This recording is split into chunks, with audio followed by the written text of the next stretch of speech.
दोस्तों, महाराष्ट्र में भाषा विवाद पर तकरार जो है वो रुकने का नाम नहीं ले रही। अब राज ठाकरे और उद्धव ठाकरे फडणवीस सरकार को घेरने में कामयाब रहे। अब इसके बाद एनसीपी नेता सांसद भी हैं सुप्रिया सुले। अब उन्होंने फडणवीस सरकार पर निशाना लगाना शुरू कर दिया है। सुप्रिया सुले ने कुछ बड़े बयान दिए हैं, वो बड़े बयान क्या है वो भी बताऊंगा। और साथ ही साथ क्या देवेंद्र फडणवीस सरकार किसी दबाव में काम कर रही है, क्योंकि सुप्रिया सुले ने कुछ बड़ी बातें भी यहाँ पर कही हैं। नमस्कार दोस्तों, मेरा नाम है मनीष कुमार सिंह और आप देख रहे हैं 4 PM महाराष्ट्र। दोस्तों, भाषा पर छिड़ी तकरार महाराष्ट्र में लगातार बनी हुई है। सभी को लग रहा था कि ये कुछ दिनों बाद समाप्त हो जाएगा, पर अभी भी ये तकरार बढ़ती चली जा रही है।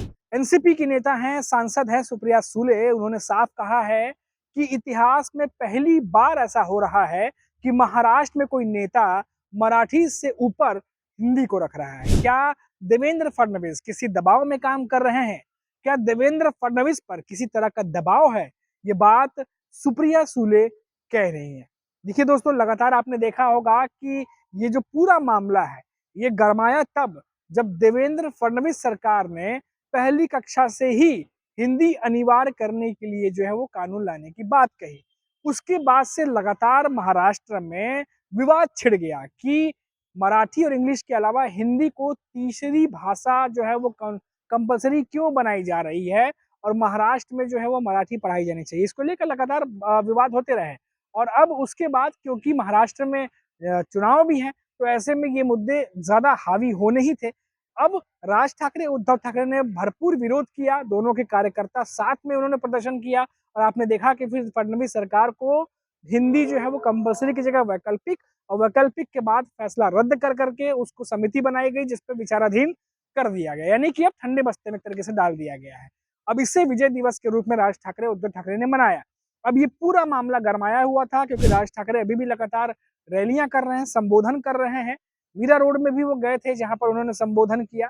फिर से उन्होंने जो है इस भाषा विवाद को लेकर के कई सारे बयान दिए, लेकिन सबके बीच में क्योंकि शरद पवार की एनसीपी से बयान कम आ रहे थे, अब सुप्रिया सुले ने आगे बढ़कर बयान दिया है और फडणवीस सरकार पर जो है बड़ा दावा कह लीजिए या बयान कह लीजिए दिया है कि क्या फडणवीस सरकार किसी दबाव में काम कर रही है।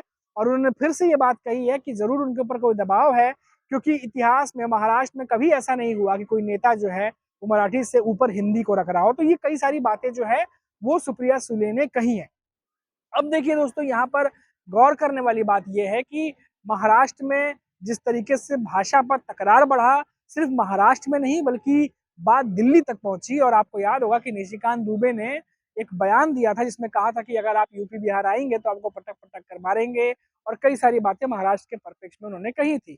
उसके बाद देखा गया कि अभी हाल ही में जो राज ठाकरे मीरा रोड पहुंचे थे, वही मीरा रोड जहां पर एक दुकानदार को थप्पड़ मारने का वीडियो वायरल हुआ था, जहां पर एमएनएस के कार्यकर्ताओं ने मराठी न बोलने पर एक दुकानदार को थप्पड़ मारा था। वो वीडियो बहुत वायरल हुआ था।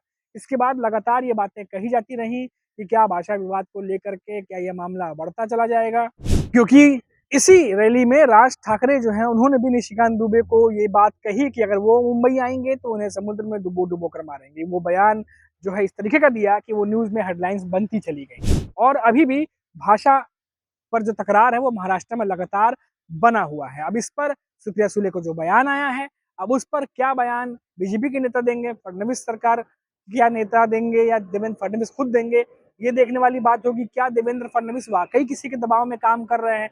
अगर हाँ, तो किसके दबाव में काम कर रहे हैं, ये भी बड़ी बात है। हालांकि किसी का नाम सुप्रिया सुले ने नहीं लिया है, लेकिन सभी को पता है कि सुप्रिया सुले का इशारा किसकी तरफ था।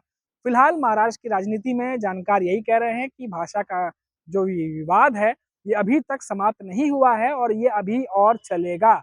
यानी आने वाले समय में ये मामला और ज्यादा तूल पकड़ सकता है, क्योंकि देवेंद्र फडणवीस की सरकार ने जिस तरीके से पहली कक्षा से ही अनिवार्य हिंदी करने की जो भाषा सिखाने की जो बात थी, उसके बाद विपक्ष ने इसको मुद्दे को लपक लिया।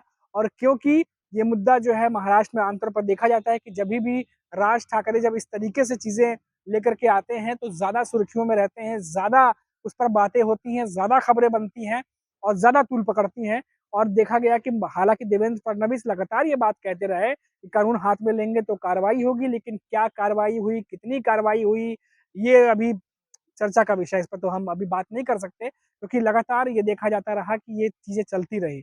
अब बहुत सारे लोग ये भी कह रहे थे कि भले ही सरकार की तरफ से कहा जा रहा हो कि इस पर कार्रवाई होगी, और उस तरह की कार्रवाई नहीं हुई जैसी होनी चाहिए थी। खैर, अब ये बातें अलग हैं क्योंकि सियासत गर्म है, भाषा के विवाद पर तकरार लगातार बढ़ी हुई है, और ऐसे में जो भी अपडेट लगातार निकल के आती रहेंगी, वो आप तक लगातार हम पहुँचाते रहेंगे। फिलहाल देवेंद्र फडणवीस पर राज ठाकरे, उद्धव ठाकरे के बाद अब जो है वो सुप्रिया सुले ने भी निशाना साधा है, जो बड़ी खबर थी। अभी के लिए इतना ही। आप देखते रहिए 4 PM महाराष्ट्र। नमस्कार।